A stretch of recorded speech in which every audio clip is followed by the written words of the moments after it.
So, Chris, for that. Yes, welcome all. I'm so happy that so many were able to join us today. My name is Captain Cynthia Sweeney, Nurse Corps, U.S. Navy, retired. And currently I serve as the president of the Navy Nurse Corps Association. So we're partnering today with the Army Nurse Corps Association and the Society for Air Force Nurses, as well as the Coalition for World War II Nurses Congressional Gold Medal to bring this presentation to you. From the front lines to the Capitol, World War II nurses should be honored. A reminder that this presentation is being recorded and that the recording will be made available to you all on the websites of the Navy Nurse Corps Association and the Army Nurse Corps Association, as well as the Coalition for World War II Nurses Congressional Gold Medal website. A reminder also to please mute your microphones. And if we can go to the next slide. Let me introduce you to our co-chairs. Our co-chairman for this, for the Coalition for World War II Nurses Congressional Gold Medal, are Rear Admiral Cindy Keener, retired. She was the 26th director of the Navy Nurse Corps with nearly 34 years of service, including the combat zone deployments, supporting Iraqi freedom and our Operation Enduring Freedom. She serves as co-chair of the National Coalition advocating for congressional recognition of World War II military nurses, helping align partners and advance coordinated national efforts. She's also board chair of Project Healing Waters Fly Fishing, a national veteran-serving nonprofit, and serves on the board of directors of our Navy Nurse Corps Association, supporting our mission to preserve the legacy of Navy nurses. In addition, Brigadier General retired Clara Adams Ender is a retired leader who rose from staff nurse to become chief of the Army Nurse Corps and a general officer, overseeing more than 22,000 nurses across the force. She made history as the first Army nurse to command as a general officer and was among the first women awarded the Expert Field Medical Badge. She serves as co-chair of the National Coalition advocating for congressional recognition of World War II military nurses, bringing decades of leadership, advocacy, and national influence to the effort. A widely respected educator, speaker, and author, she continues her commitment to service as executive director of the CAPE Legacy Fund, supporting students and partnering with nonprofit organizations to expand the opportunity. Unfortunately, Brigadier General Adams Ender could not be with us today, so I'm going to be turning this over to Admiral Cindy Keener, who's going to present on our the impact of Army and Navy World War II nurses in World War II. Admiral Keener, if you take that over.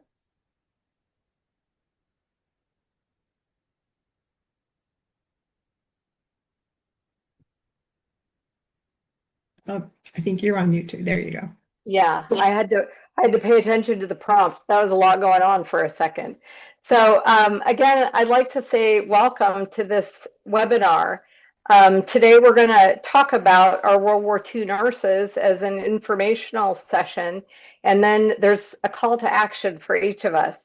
So this is where we learn about the criteria for the Congressional Gold Medal, clinical impact, leadership, and lasting legacy, and of course, how you can support this effort. So the first half is going to be informational.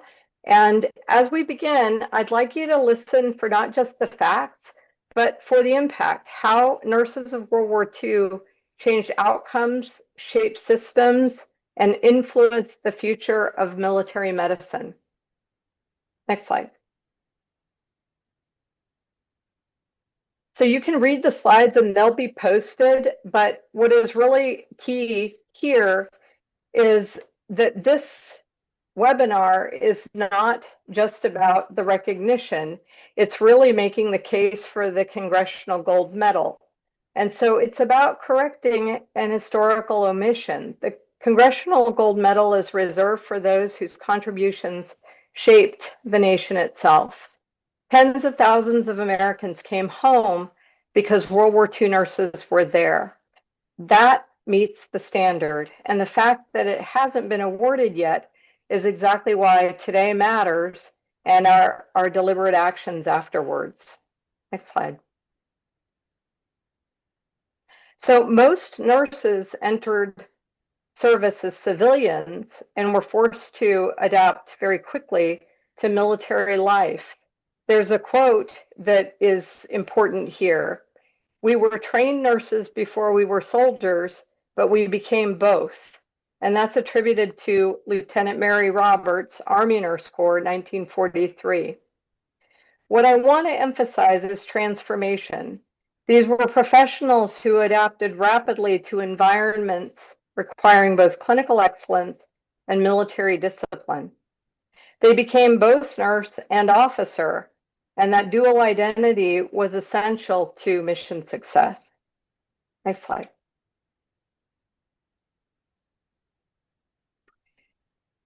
This is a photo, just if you can't read it on here, this is the USS Comfort AH-6 crew and medical staff posing prior to departing for the war zone. This is 29 May 1944. And when I look at this image, I see commissioned officers with responsibility for human life under combat conditions. These were not auxiliary afterthoughts. They were absolutely essential to military operations and survival outcomes. Next slide. World War II produced unprecedented casualties. According to the U.S. Army Medical Department, survival rates improved dramatically due to rapid evacuation and skilled nursing care. This photo is Letterman Army Hospital in San Francisco. Due to its location on the West Coast, it served as a key stateside point in support of American wars in the Pacific. This is a nurse caring for an amputee at that hospital. This was the moment that modern military medicine really took shape. Innovation mattered, but it was really skilled nursing care that made those innovations effective. And nurses on our front lines have always adapted to the situation at hand, overcome the challenges, and used their scientific foundations and their innovative capability to create new solutions to novel problems. Next slide. This photo shows up in a lot of history books. This is released prisoner of war Alfred Sorensen. He's eating a full meal in one of the hospital ship's wards. This is on the 30th of August in 1945, and Navy Nurse Lieutenant Junior Grade Asplan is assisting. Sorensen had been captured at Corregidor on 6 May 1942 and was rescued from a POW camp in the Tokyo area. What you see here is that transformational care in different contexts and certainly in harm's way. Survival for folks like Alfred Sorensen wasn't luck, it was systems, and nurses were the constant that made those systems work in every environment with every threat. Next slide. Army nurses, of course, served close to front lines. Navy nurses were also land-based. While we think of them typically in hospital ships, they were also in combat zones. Army nurses were serving all over Europe and in Asia, and both Army and Navy nurses became prisoners of war and continued to serve in the care of patients wherever they ended up. The nurses were everywhere, again, front lines, ships, evacuation chains, and in captivity. There was no safe zone, and yet they continued to serve. Next slide. This is a photo of Navy nurses that are being greeted by Admiral Thomas Kincaid after their release from being held as Japanese prisoners of war in 1942. Even in captivity and without resources, they continued care. Their continuity really defined their service. And I'd like to read just a few more contextual historic references specific to this time. The nurses shown from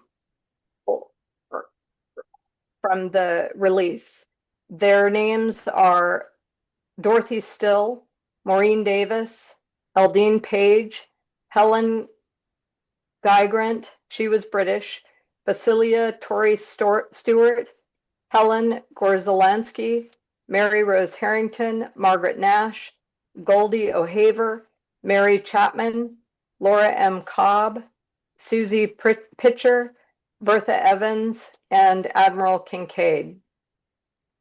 On January 1942, 11 nurses attached to, and I don't know that I'm going to say these right, but Canyacao Naval Hospital at Sangley Point, Cavite, Philippines, were captured as prisoners of war when the Japanese invaded the Philippines in January 1942. After the Japanese raided the Cavite Navy Yard on 10 December 1941, the nurses evacuated with their patients to Sternberg Army Hospital in Manila, Philippines. After that hospital became overcrowded, they set up a makeshift hospital at another location in the area with the assistance of Army medical teams. When the American troops left Manila in late December 1941, the Japanese took over the city. The Japanese classified Navy nurses as civilians due to their gender and sent them to a prison camp for enemy nationals on Santo Tomas University in Manila. Eventually, the Japanese transferred them to Los Baños internment camp, located 25 miles southeast of Manila, where Navy nurses set up a 25-bed hospital. The nurses continued to provide care for the camp prisoners until their release. This weary and malnourished group of nurses were finally rescued in February 1945, a month after American forces invaded the Philippines. Next slide. As I had said before, nurses served all over and in captivity. These nurses created care environments where none existed. That resilience is central to why their service warrants national recognition. Next slide. World War II did mark a turning point in terms of a lot of the things that many of us in uniform enjoyed as a result of their battles both within and on the battlefield. This resulted in permanent commissioning authority for military nurses, equality in rank and pay statuses. Those have been pursued since World War I by the Navy Nurse Corps, and certainly across the services, that equality was long fought and hard won. And then expanded leadership opportunities for women across the armed forces. The acts that went into place were the Army Navy Nurses Act of 1947, which finally granted permanent commissioned officer status. And you'll find it on the website. We'll lead you to that at the end of this. But it was no small number of nurses that responded to World War II. Estimates in published records are between 70 and 80,000 nurses came to the call of our nation during World War II. And certainly their legacy lives on and influenced all of our careers. Next slide. Nurses frequently ran entire wards and hospitals during mass casualties, and they were deserving of the recognition that came to them. Next slide. Flight nurses, and so just some statistics. Nurses received 1,619 individual medals, citations, and commendations during the war. These numbers represent courage under fire. Nurses were operating within risk, not outside of it. Next slide.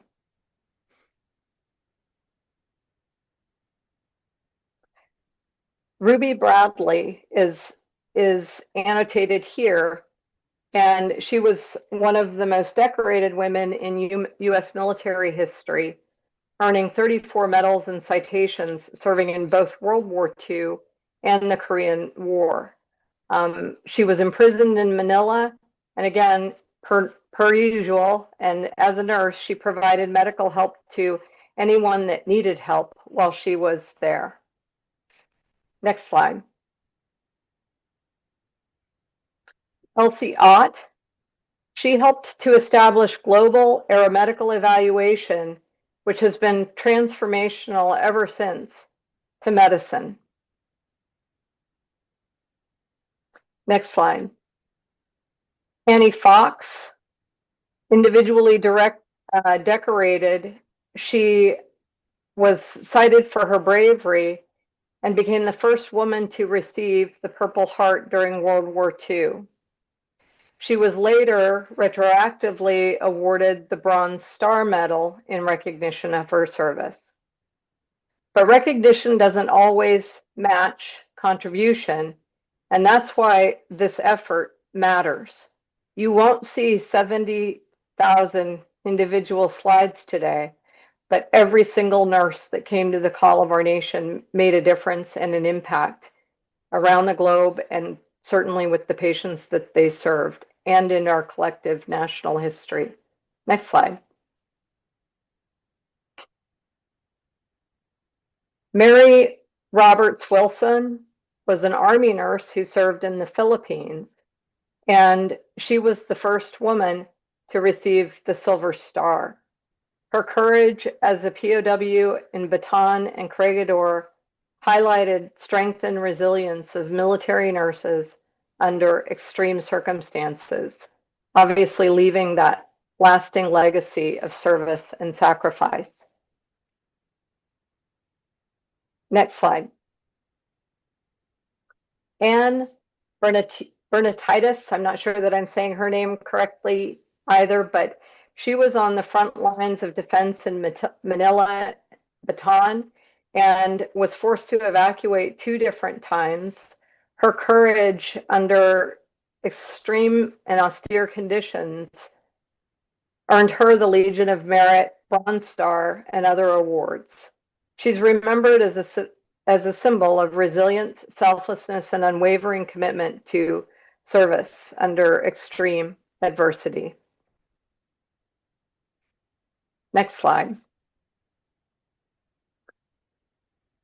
So the Congressional Gold Medal standard is high to achieve. It's national in scope. It needs to be transformational in consequence and enduring in legacy. Military nurses of World War II met that standard. Their collective service changed the course of military medicine and strengthened the fighting force of the United States during one of its most consequential wars. Our call to you is going to be to contact your networks and your elected representatives. We're going to get into the meat and potatoes of that by supporting Senate Bill 2195 and House Bill 4901 to ensure the legacy of these life-saving heroes. Again, military nurses of World War II served in every theater of World War II, saved tens of thousands of lives, advanced and initiated things that became innovated care and delivery that became medical doctrine permanently. They broke structural barriers for women in uniform. They exceeded expectations in every battle space and hospital. They rose to the call of our nation. They demonstrated valor under combat conditions, and they certainly influenced generations of military healthcare professionals and others across time and well into today. Next slide. They deserve the Congressional Gold Medal based on merit and the criteria for this award. And we thank you so much, I do, on behalf of the Navy and the Army Nurse Corps for participating in the webinar with me today and making sure that we go forward to all of our networks, not just nursing, but everyone we know, and encourage them to speak with their congressional representatives to ensure that these nurses are remembered and that the surviving ones, there's only a handful, and the few and their families that exist with us today know that their relatives in our past and in our nation's history are appropriately honored. Cindy, I think if you're still online, I'm going to be turning it back to you for the next part of the webinar. Thank you, everyone, for your attention. It's an honor for me to be here with you today. Thank you very much, Admiral Keener, for your presentation and for giving us that background on why we're all here today and what is next. So it's my pleasure now to introduce the legislative machine behind this initiative. Hee-Jun Im is an active duty service member of the Air Force and the Defense Fellow for Senator Tammy Baldwin in his current role. He advises the senator on matters concerning national security, defense, foreign policy, and veterans affairs. Prior to his tenure in the U.S. Senate, he served as a Defense Legislative Fellow at the Pentagon, where he oversaw U.S. Central Command's legislative portfolio on technology and innovation. Hee-Jun has been in the Air Force since 2013 as a Russian linguist, leading a variety of missions in the U.S. intelligence community.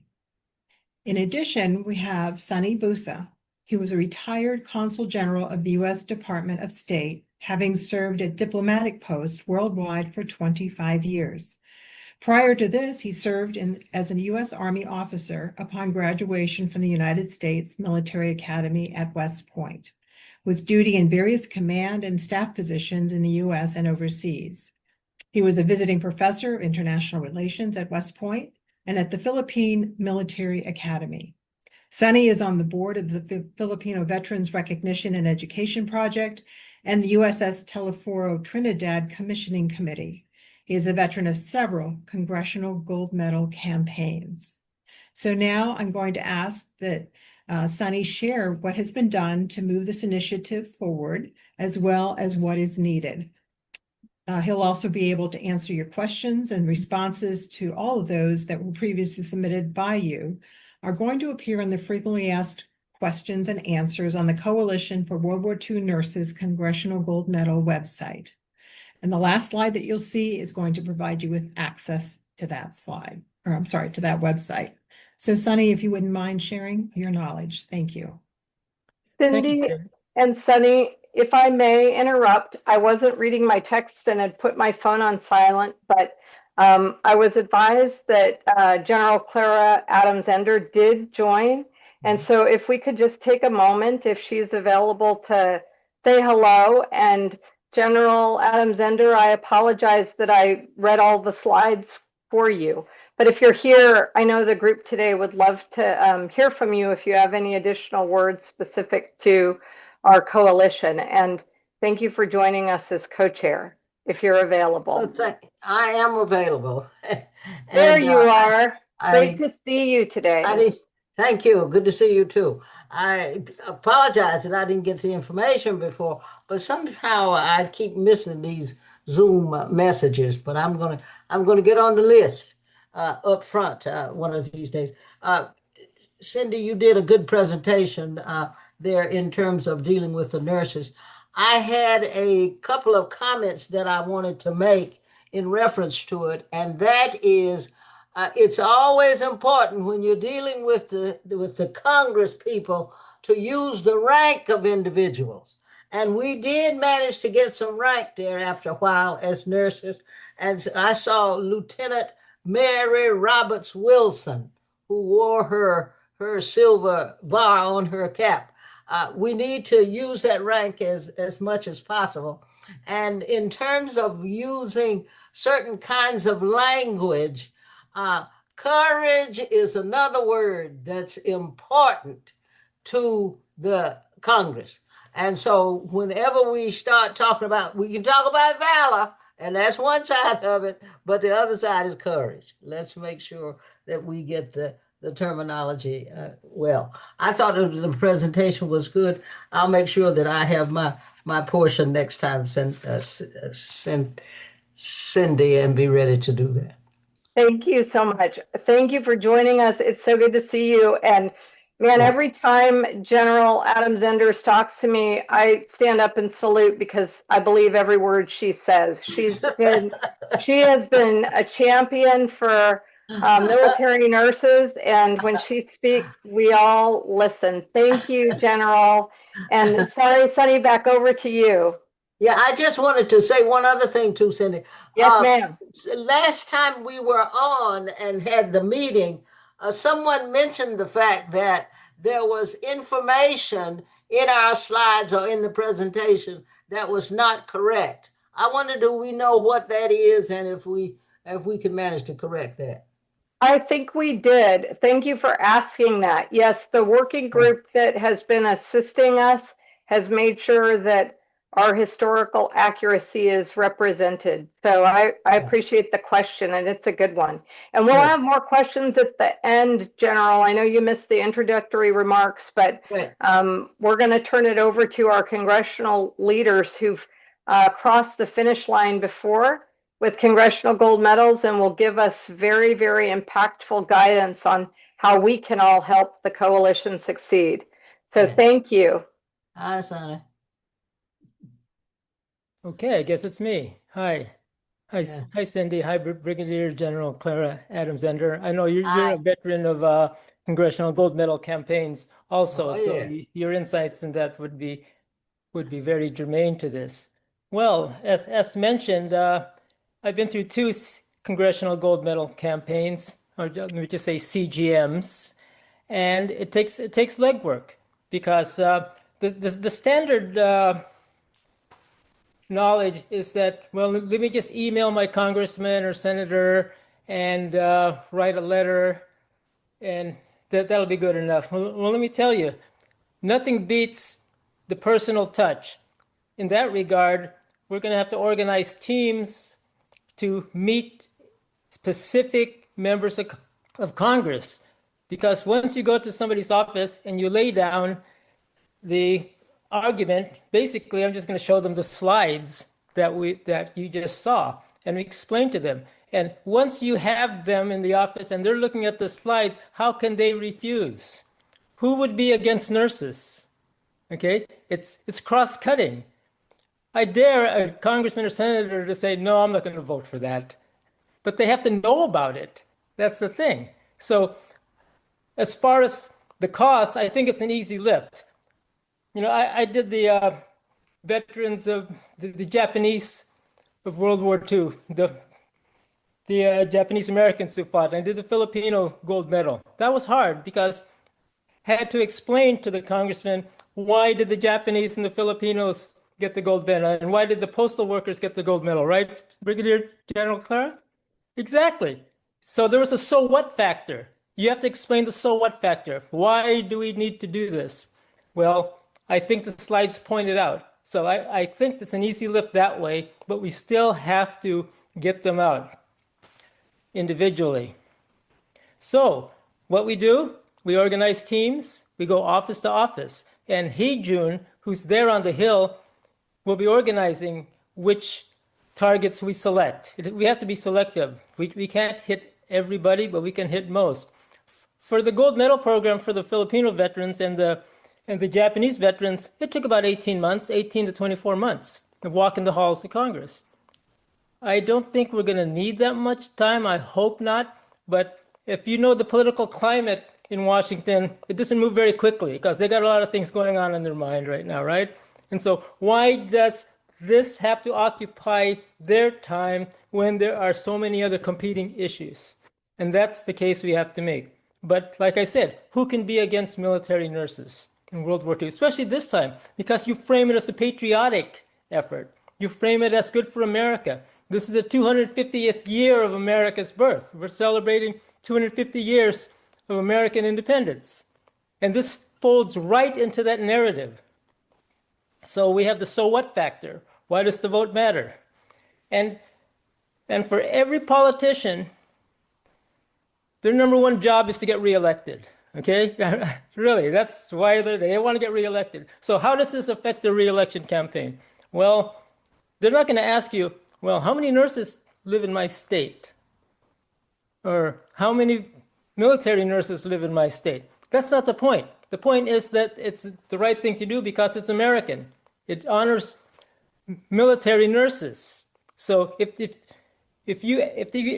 we get asked that, or you can see it in their eyes when they're mulling it over, saying, how does this affect my constituency? Their constituency is the whole of America.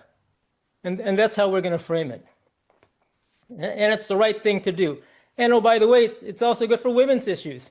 I would say most of the nurses were women. And so they'll look at that too. So that's part of their constituency. And we're going to hit that. Now I say we're going to hit this, we're going to hit that, but we've probably got about 15 to 20 minutes in that congressman or senator's office. And that assistant that we're going to be speaking to, we're never going to get to the member. The member is just too busy. But we were going to get, hopefully we can get to his chief of staff. And his chief of staff will be looking at his watch the entire time we're talking to him, because he's got another thing that he has to go to. So we're going to engage them, we're going to hit them hard, and we're going to make sure that they understand why this is important to their reelection, why this is important to America, and why this is just the right thing to do. So as soon as Hejun and I work out our legislative plan, in which we say we're going to hit this senator, we're going to hit this senator, we're going to hit this congressman, I'm going to publish the dates, and then who's ever in town or wants to come and join us, we're going to do it. And we'll probably have a briefing the night before. I'll give you the handouts, give you the slides, and say, you're going to hit this office, you hit this office, your team hits this office, and you're going to march in there, and you're just going to do a heck of a job in explaining. But if you can't make it to Washington, you can go to your local offices. There are, every congressman and senator has a local office. Go there and take these slides and show them it, and just keep hammering them, because they got a lot in their mind. But who can refuse a nurse, really? I mean, my wife's an RN, and I can tell you that RNs are just some of the most persuasive people I've ever met, because they have ways of commanding your attention. And I won't get into the gritty details, the clinical details, but nurses can command your attention. So thank you for listening to me. We're going to be strategic and selective. Hejun and I have a lot of work to do, because he's really got the lion's share of the effort here, because he's on the Hill. And Hejun has a lot of other things to do also, because he works for Senator Baldwin. And it's not like Baldwin has nothing else to do either. But the fact that he's helping us is a big boost to our coalition. So thank you very much. And I really look forward to seeing you, especially come to Washington. It'll be a great time. But just bring your enthusiasm, bring your knowledge, and wear comfortable shoes like you did when you were working in the nursing wards, because walking to the House of Congress is not for the weak, but we can do it. So, Hejun, can you have anything to add? Yeah, thank you so much for the very kind words, Sunny. This is the first time, just to share expectations management, that I've been working on a Congressional Gold Medals bill, and having done a lot of my research, I understand how much legwork there is in trying to get a Congressional Gold Medal across to the finish line. So I very much appreciate all the support that's been thrown at this problem set. But yeah, good afternoon, everyone. Thank you for having me. It's an absolute privilege to be with you today, with veterans, nurses, and advocates who understand better than most what service and sacrifice means in this country. And I'm proud to be joining you and speaking to you all in a personal volunteer capacity to advance the Congressional Gold Medal Act for World War II nurses. I wanted to use my time with you today to talk about where this legislation currently stands, where our biggest gaps were, and most importantly, what each and every one of us and our organizations can do in helping us getting this across the finish line, especially as we approach National Nurses Week, from what I understand is May 6th through the 12th. But first, I want to start off with why this matters and why now. After having done some digging, I realized that only less than a handful of these women that were World War II nurses are still alive today, and that is why this effort carries such an urgency that cannot be overstated. Every day that passes is a day we risk losing the opportunity to honor these women while any of them are still with us today. In the 119th Congress, the World War II Congressional Gold Medal Act for World War II nurses was reintroduced in the Senate, led on a bipartisan, bicameral basis. The House companion, we also have a House companion, HR 4901. This is not a partisan bill, and it never has been a partisan bill, and that's something that's very important to highlight in today's environment. It's a recognition bill that honors service and sacrifice, values that transcend party lines. Now, the reality that we face today is that a Congressional Gold Medal bill requires 2/3 support in each chamber. On the Senate side, that means 67 co-sponsors. And as of today, we have roughly a dozen. That means we need to more than quintuple our current Senate support to reach the threshold. On the House side, the bar is 290 co-sponsors, and the numbers are also in a similar early stage. We have strong bipartisan momentum. Our current Senate co-sponsors span both parties and include members from states like Wisconsin, Montana, New Mexico, Nevada, Maine, Indiana, so on and so forth. But that's roughly 10 or 11 states out of 50 total. We have a lot of ground to cover. So let me talk about where the gaps are, because this is where I believe your help matters the most. When we compare the 118th Congress to the 119th, we see a pattern that should both concern and motivate us. In the 118th Congress, the Senate version of this bill had co-sponsors from approximately 20 states.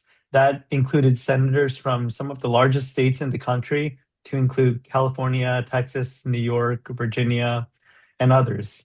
In the 119th Congress, many of those states have not yet re-signed on. Some of that is due to possibly turnover, new senators taking office who simply have not been engaged yet. And it could also be a matter of the natural reset that happens at the start of every new Congress. But for whatever the reason may be, the result is still the same. We still have significant gaps in some of the most populous, most veteran dense, and most nursing workforce heavy states in the country, states with major VA medical centers, states with large military installations, states with enormous nursing populations, and we still have no Senate co-sponsor from many of them. So I want to be very direct with this group. Those gaps represent some of our most urgent targets. If we can capture the states that were with us in the 118th and build support in states that have never co-sponsored, we have a real path to getting to the 67 threshold. The good news is that we're not approaching this blindly. Our coalition has a tremendous team of volunteer interns who are leading a research effort on state equity so that we can approach this in a more deliberate fashion. What this means is that for every target state, they are identifying specific state connections that make this bill relevant at the local level. And that includes state-specific World War II nurse histories, local veterans organizations, nursing schools, VA facilities, like large military heritage sites, and constituent stories that can anchor a conversation with any given congressional office. The goal of this research is to allow us to move beyond a one-size-fits-all ask and instead tailor our outreach with a deliberate state and district-specific narrative. When veterans organizations or nursing associations walk into a Senate office or calls or writes, we want them armed with a story that connects this bill directly with that senator's constituents and communities. And that ultimately brings me to my ask of everyone involved. If you are connected with state chapters or veterans or nurses or organizations, I would strongly encourage you to connect with our coalition and take advantage of the state-specific narratives our research team is currently developing. These materials are being crafted so that when your when your organization or partners in your network chooses to engage a Congressional Gold office, you're walking in with a compelling localized case for why that member of Congress should co-sponsor this bill. And National Nurses Week gives us a natural inflection point between May 6th and May 12th. The entire country will be celebrating the nursing profession. Congressional offices will be more than receptive, I believe, to nursing-related outreach. And I believe that's our window, and I want us to be able to leverage that as well.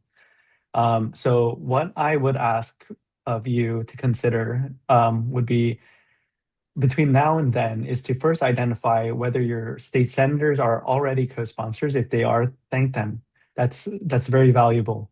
And that matters more than what you would think. If they are not, reach out to our coalition for your state's tailored materials. Second, coordinate with other organizations in your state. A joint letter from a state's VFW, American Legion chapter, and nurses associations carries enormous weight. And thirdly, personalize your outreach. If there is a World War II nurse from your state, if there is a family member in your community, if there's a memorial or a museum, we should be able to use that information. Local stories move members of Congress. And lastly, I just wanted to close with this. We have the coalition, we have the research, we have the bipartisan framework. What we need now is the grassroots muscle to close that gap, state by state, senator by senator, and that is something that I believe that only you can provide. And with that, that's pretty much all I have, pending any questions. Thank you for your time. Thank you all for your service, and thank you for helping us honor theirs.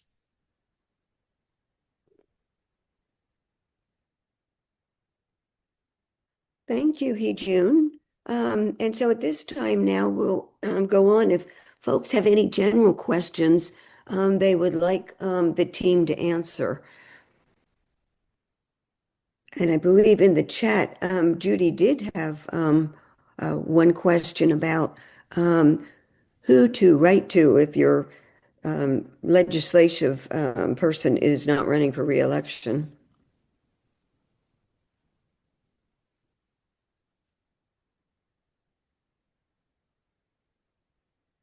Eugene or Sunny, would you be able to respond to that? Well, yeah. Well, Sunny. you can still write to the congressional office. If he's still not running for re-election, he's still in office. There's somebody Yeah. there. So you can, the office still exists, whether or not the person's running or not. They can sign on their way out the door. Yeah, exactly. Signing now before they leave is just fine. Right, and since they're leaving, It's too easy. it's too easy for them. You know, they don't have to be accountable for their vote. Okay.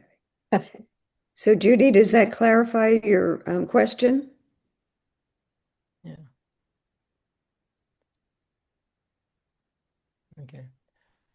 Also, I just want to say that we talked about the it was mentioned that we have just a handful of World War II nurses still alive, but the Congressional Gold Medal would go to all the next of kin of nurses who served in World War II.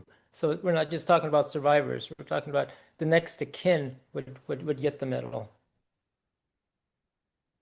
Yeah, Sunny, thanks for sharing that. I believe I heard you mention that previously, because I think that's another common question about we had from somebody else that their mother was a flight nurse during World War II.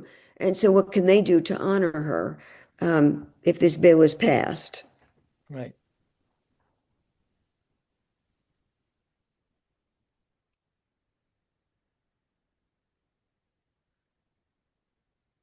Oh, that's an interesting question.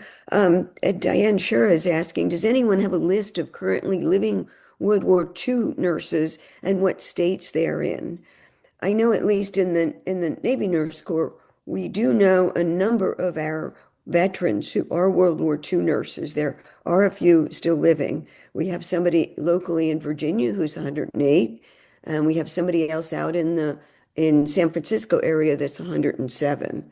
There may be a few more out there. I don't know off the top of my head. I'm not sure about the Army.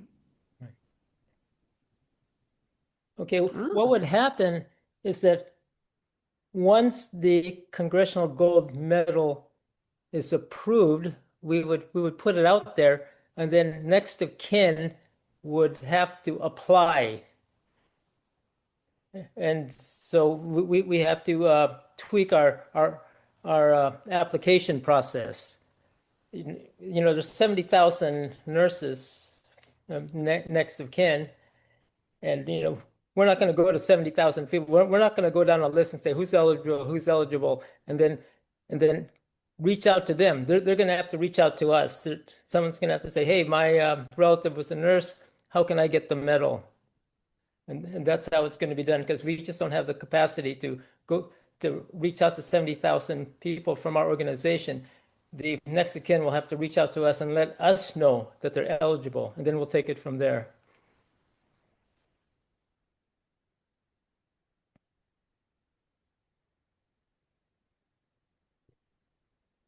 And Sunny, just to amplify, we hear about World War II frequently called our greatest generation.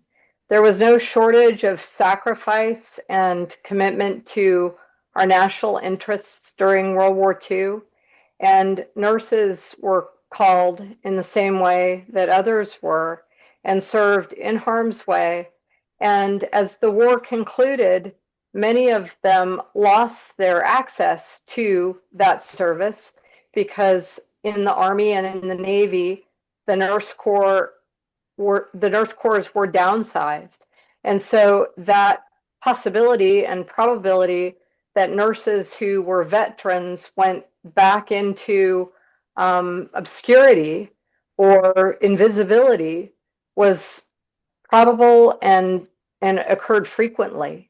And so with that conclusion of their service, there is sort of a paucity of records and recorded history of all of the many ways that they impacted how the world changed and evolved. But for historians, the information is available through lots and lots of historical research.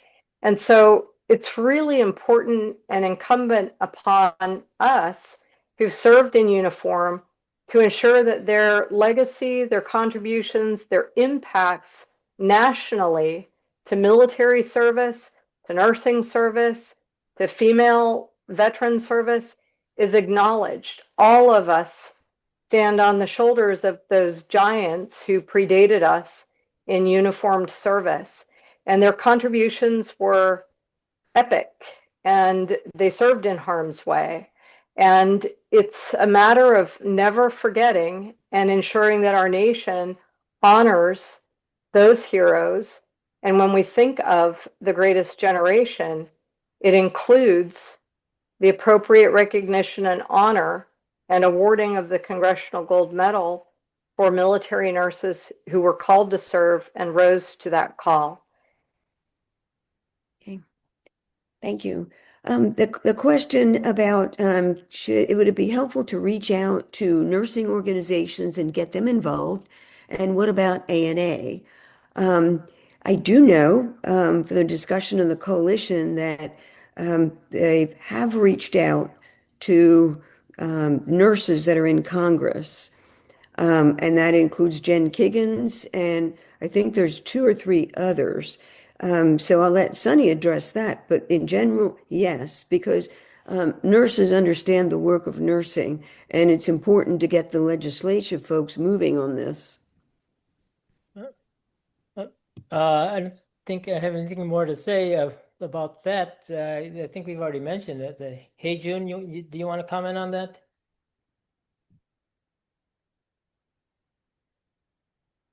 You're muted.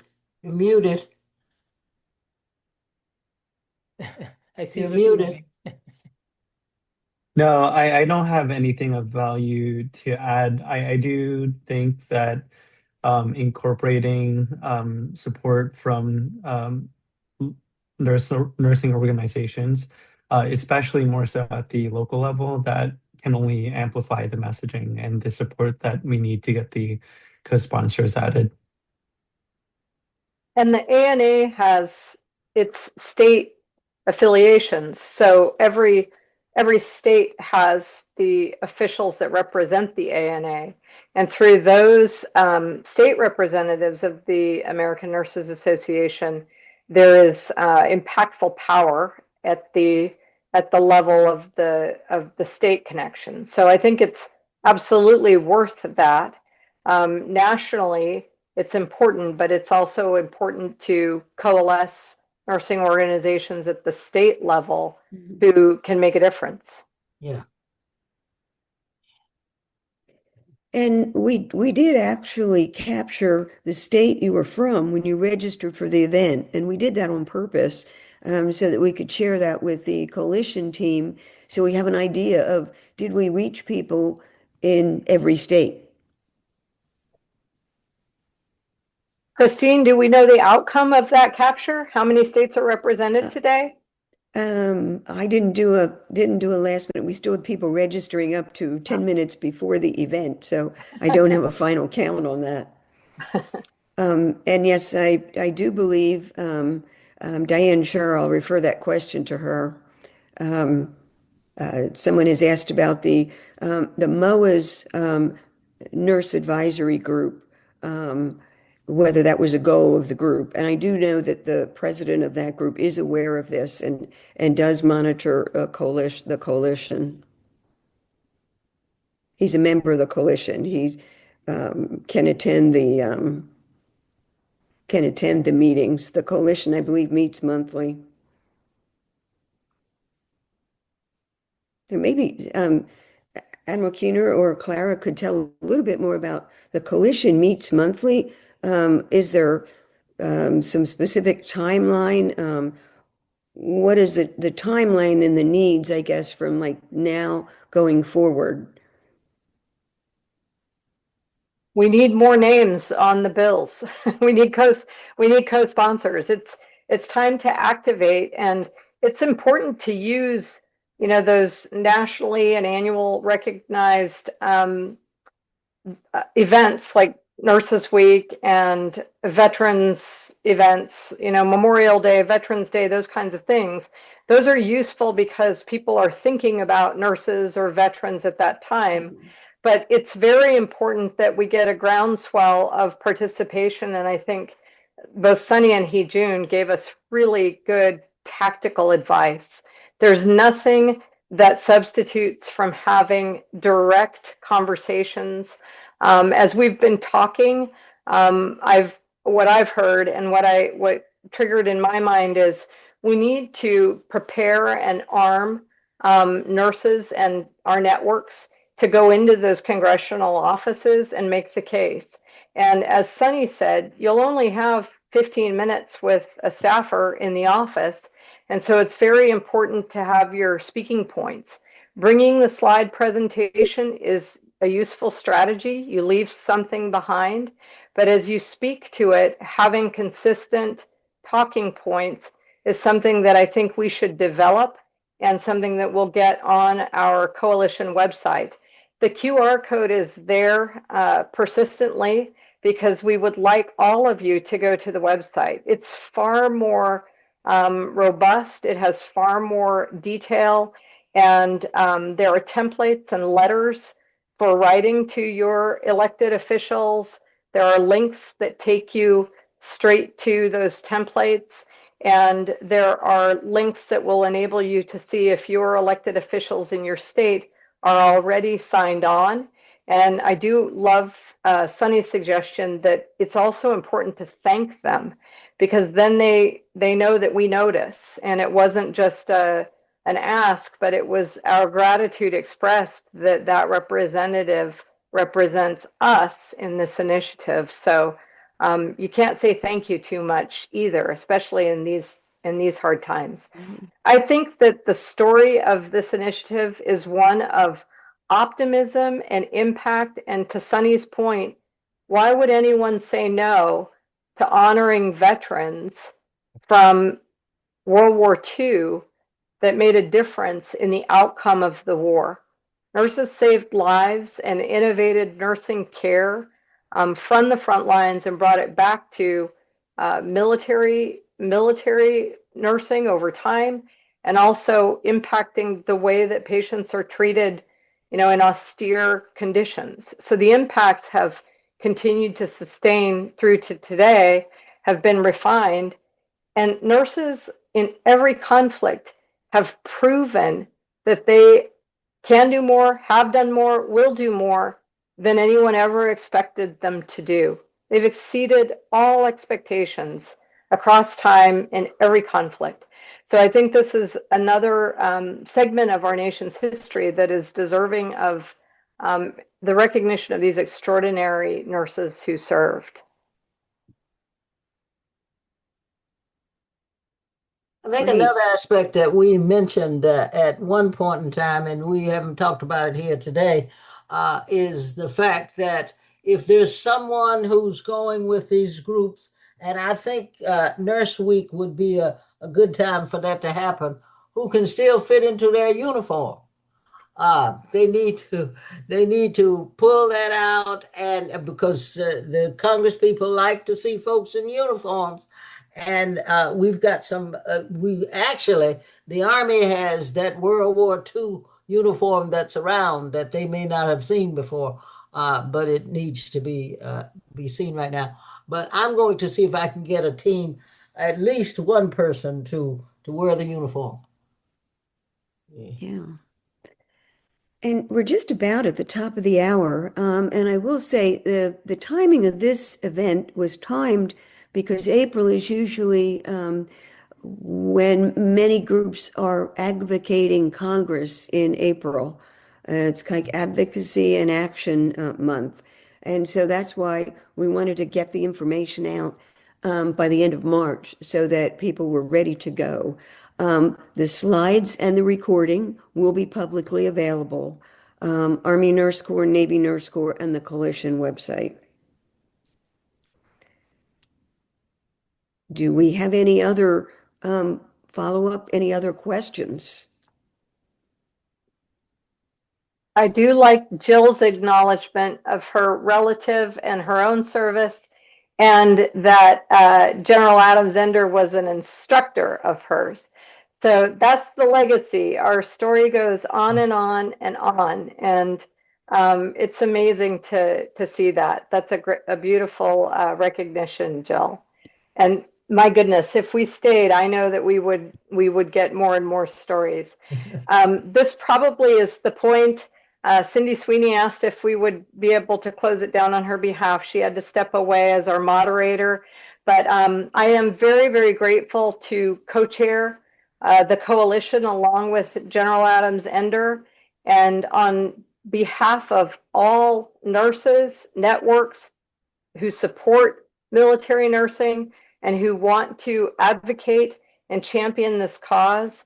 I know that we are very, very grateful, and it warms our heart when we see one more name, two more names, all the names added to the co-sponsors on this legislation. So thank you for your time today. Go to the website and get in touch with your 50 closest friends in 50 different states. I know we've all served all over the place, and I suspect between the folks on this call, we've got friends in every state to reach out to individually and personally. So let's get this done together. It's unifying, it's inspirational, and it's just the right thing to do.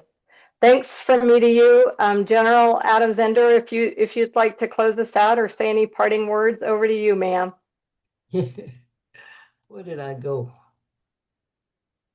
Yeah, I just wanted to say to voice Cindy's thanks to all of you for being here. And we need to get, as Sonny mentioned before, we need to get people on the Hill. And he said, wear your comfortable shoes. Let me tell you, I spent a lot of time walking the halls of Congress when I was on active duty in uniform. And we had to go up there, and we had to make certain cases. I had to make a lot of nurse cases in during that time. And so I would just say to you that it can be done.